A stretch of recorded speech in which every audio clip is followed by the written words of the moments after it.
आप देखिए, लेफ्ट और कांग्रेस केरला में एक दूसरे को क्या कहते हैं, बंगाल में टीएमसी और लेफ्ट एक दूसरे के लिए क्या क्या बोलते हैं, पंजाब में कांग्रेस और आप एक दूसरे के लिए कैसी भाषा बोलते हैं।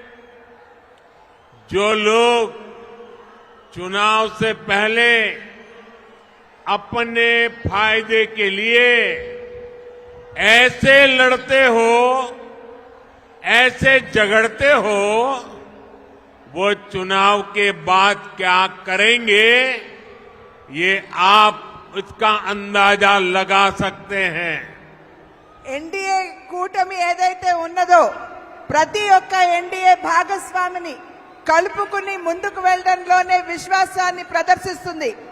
కానీ ఏదైతే ఇప్పుడు మనం ముందు చూస్తున్నామో, మన ముందుకు వచ్చినటువంటి ఇండియా కూటమి ఏదైతే మనం చూస్తున్నామో, ఆ కూటమిలో ఉన్నటువంటి వారందరూ కూడా ఒకరినొకరిని ఉపయోగించుకుని కేవలం అంతవరకే పరిమితం చేస్తూ యూజ్ అండ్ త్రో అంటే వాడి ఆ తర్వాత విసురు వేయడం మీదే వారి దృష్టి అంతా కేంద్రీకృతమై ఉంటుంది అని చెప్పి మనం అందరం కూడా గమనించాలి. ఇవాళ కాంగ్రెస్ పార్టీ మరి ఒక రకమైనటువంటి వారికి ఎటువంటి ముందు చూపు లేకుండా వారు అందరితో కలిసి మన ముందుకు వచ్చిన ఒక్కసారి ఈ కూటమి భావజాలం మీద మీరు దృష్టి కేంద్రీకరించండి. కేరళలో లెఫ్ట్ కావచ్చు, కాంగ్రెస్ కావచ్చు, ఒకరినొకరు ఏ విధంగా తిట్టుకుంటారో, ఆడిపోసుకుంటారో ఒక్కసారి గమనించండి. అదేవిధంగా బెంగాల్లో, వెస్ట్ బెంగాల్లో తృణమూల్ కాంగ్రెస్ మరియు లెఫ్ట్ ఒకరినొకరిని ఏ విధంగా దూషించుకుంటారో ఒక్కసారి ఆలోచించండి. అదేవిధంగా పంజాబ్లో కాంగ్రెస్ పార్టీ, ఆప్ ఈ రెండు పార్టీలు కూడా ఒకరినొకరు ఏ విధంగా దూషించుకుంటారో ఒక్కసారి మీరందరూ కూడా గమనించాలి. అంటే కేవలం తమ యొక్క స్వలాభం, వారి యొక్క స్వార్థం తప్పించి దేశ ప్రయోజనాలు వారి దృష్టిలో లేనటువంటి సందర్భంలో వారు ఏ రకంగా ముందుకు వస్తారు, ఏ రకమైనటువంటి పాలనని దేశానికి అందివ్వగలరో ఒక్కసారి మీరందరూ ఆలోచించండి. साथियों, मुझे याद है कि कैसे राम मंदिर के लोकार्पण पर्व के दिन पूरे राज्य में रामलला के फिर घर लौटने का उत्सव मना था। तेलुगु लोग कभी नहीं भूल सकते कि एनटीआर गारू कैसे वो भगवान राम और भगवान कृष्ण के रोल को जीवंत कर देते थे।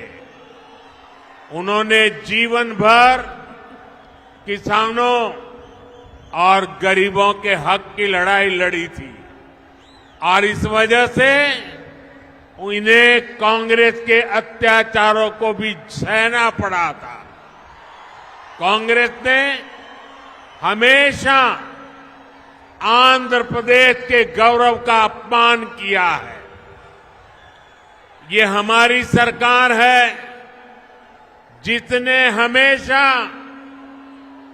आंध्र गौरव का सम्मान किया। पिछले वर्ष ही हमारी सरकार ने एनटीआर गारू के शताब्दी वर्ष पर स्मारक सिक्का जारी किया था। कुछ समय पहले ही एनडीए सरकार ने तेलुगु धरती के सपूत पीवी नरसिम्हा राव जी को भारत रत्न दिया। कांग्रेस ने कैसे उनका अपमान किया था, मैं इसके विस्तार में नहीं जाना चाहता, लेकिन ये बीजेपी है, एनडीए है, जो हमेशा पार्टी लाइन से ऊपर उठकर देश के लिए समर्पित नेताओं का सम्मान करती है।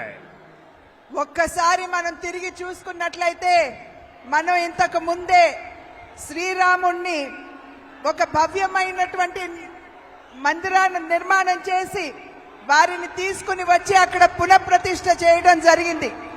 శ్రీరాముడి గురించి మనం ఒక్కసారి గుర్తు చేసుకున్నట్లయితే మన కళ్ళ ముందు సాక్షాత్కరించేది నందమూరి తారక రామారావు గారు. వారు ఏ విధంగా శ్రీరాముడిగా శ్రీకృష్ణుడిగా వారు నటించడం గారు జీవించారో మనందరికీ తెలిసినటువంటి విషయమే. వారు నందమూరి తారక రామారావు గారు వారి జీవితాన్ని పేదల కోసం, రాష్ట్రంలో ఉన్నటువంటి రైతుల కోసం, వారి వారి హక్కుల కోసం చేసినటువంటి పోరాటాన్ని, వారికి అందించినటువంటి సేవని ఇక్కడ మనం ఖచ్చితంగా గుర్తు చేసుకోవాలి. అదేవిధంగా వారు కాంగ్రెస్ పార్టీ తరఫున అప్పుడు ఉన్నటువంటి కాంగ్రెస్ ప్రభుత్వం ఏ విధంగా వారిని ఇబ్బంది పెట్టిందో మనందరికీ తెలియనటువంటి విషయం కాదు. కాంగ్రెస్ ప్రభుత్వం ఎప్పుడూ కూడా ఆంధ్ర ప్రజల యొక్క ఆత్మ గౌరవాన్ని దెబ్బతీసినటువంటి విషయాన్ని మనం ఇక్కడ గుర్తు చేసుకోవాలి. నేను మళ్ళీ మీకు గుర్తు చేస్తున్నాను, నందమూరి తారక రామారావు గారి 100 సంవత్సరాలు గడిచినటువంటి సందర్భంలో వెండి నాణాన్ని కూడా వారి పేరు మీద విడుదల చేయడం జరిగింది. ఇవాళ నేను మరి ఒక్కసారి మీ అందరికీ తెలియజేస్తున్నాను, ఆంధ్రుల యొక్క ముద్దు బిడ్డ అయినటువంటి శ్రీ పివి నరసింహారావు గారు వారికి మరి భారత రత్న ఇచ్చి గౌరవించింది కూడా ఎన్డీఏ ప్రభుత్వం అని చెప్పి మనం ఇక్కడ గమనించాలి. నరసింహారావు గారిని ఏ విధంగా కాంగ్రెస్ ప్రభుత్వం, కాంగ్రెస్ పార్టీ అవమానపరిచిందో మనందరికీ తెలిసినటువంటి విషయమే.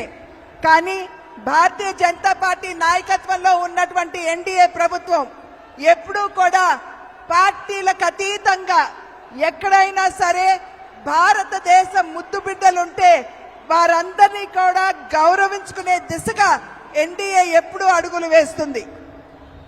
साथियों,